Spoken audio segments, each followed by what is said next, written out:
Today, on this blessed day, I'm gonna show you how to budget to find your lost income. Let's go to work. Boom, boom, boom, boom. Ow! Before we get started, guys, my main account was locked out. Please follow me at the BOUJEE Budgeter on IG.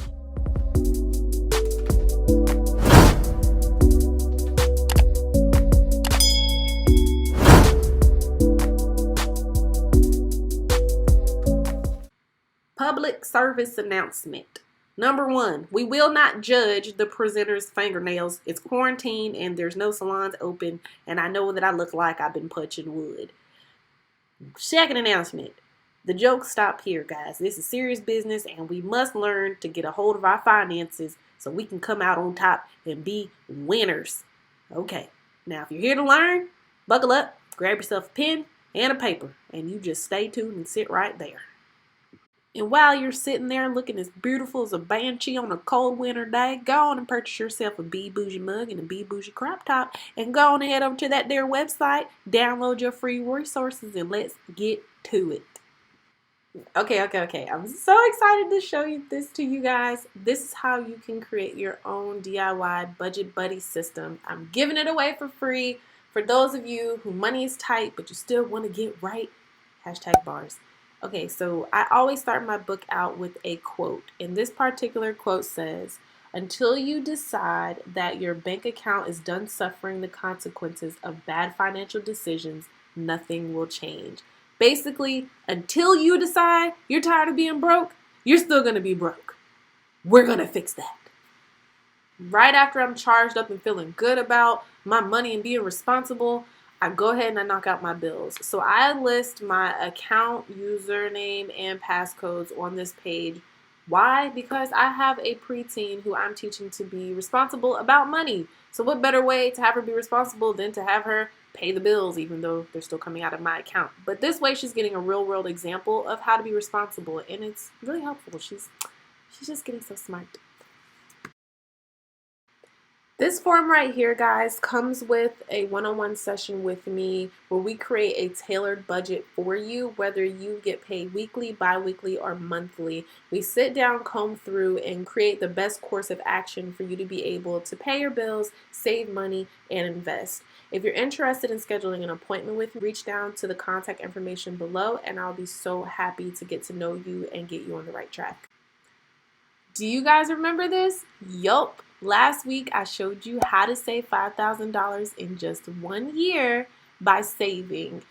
This resource is absolutely free on the website. Go ahead and click on that video when this is over so you can learn how to save too. Let's talk about gas, baby. Let's talk about spending cheese.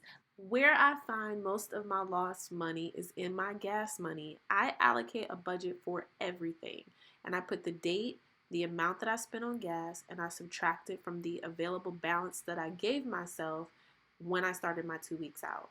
So every 2 weeks I give myself $160 to spend on gas, and then I subtract the amount that I spent from my balance, and that overall will give me a total after my 2 weeks are up. If I'm in the positive balance, I can go ahead and throw that into savings, or I can split it between my free spending and my savings. And if I'm in the negative amount, then I need to see what adjustments need to be made. Hey, little mama, let me whisper in your ear. I got a free resource for you on my website, BOUJEE.com. The spending tracker. Okay, so the spending tracker, you guys, is hands down where you will find where all your money's going.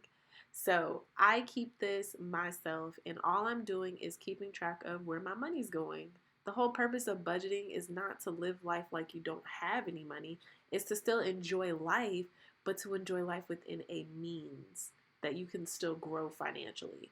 So how I budget my money when it's time for me to spend my free money is every time that I go out and I'm ready to buy a cup of coffee or get a different type of lunch, I put down the date, where I purchased the item, the amounts, and the reason that I did it. I make myself think about my purchase. Just because I want to do it doesn't mean that I should do it. And if it's not going to fit within my budget, then I definitely need to reconsider, because putting myself within a certain constraint allows me to think about how I'm spending my money better.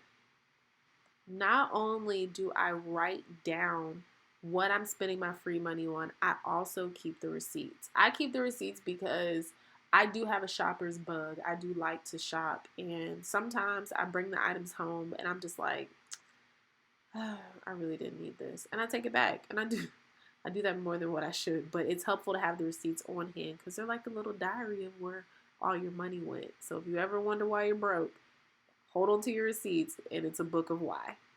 The last thing that I do is I comb through my bank statements. I print them out every 2 weeks and I comb through them. By combing through them, I'm checking to make sure if I'm staying on track with my budget system that I've created. I need to know, am I overpaying on my bills? Did I pay too much? Did I pay too little? I'm checking it. So the very first thing that I do is I label every single purchase within my statement. Then I add up all of my expenses within those 2 weeks. After adding them, I put that number at the top of my paper. Then I go back and I add up all my sources of income. You guys know that I do more than just work, so I have multiple streams of income. I add all of those up to give me a total of my income. And then once I have that total, I subtract my income from my expenses. And that will give me a grand total, and it will let me know, okay, Raquel, these 2 weeks you've overspent, or these 2 weeks you did really good. Now you can allocate some money towards your savings, or you can split it with your free spending and your savings, or you can splurge a little now because you've already put money in savings, you already put your money in your investment account, and now you have this additional money left over. So when I do my statements, I just find myself being so proud. Like when I first started, you guys, I was overspending like crazy. And then after just repetition and being consistent with this, I feel like it's like a game almost. Like I'm trying to beat myself. And I don't know, I get so nerdy about it. So always analyze yourself. Ask yourself, how did you fare?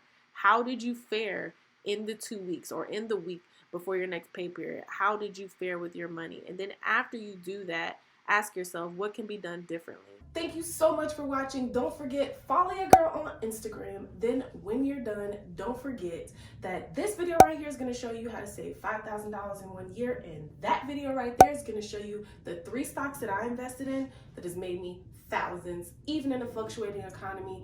Like, share, subscribe for your girl, and don't forget to comment down below if you have a question. I'm always answering my comment section. Have a great day.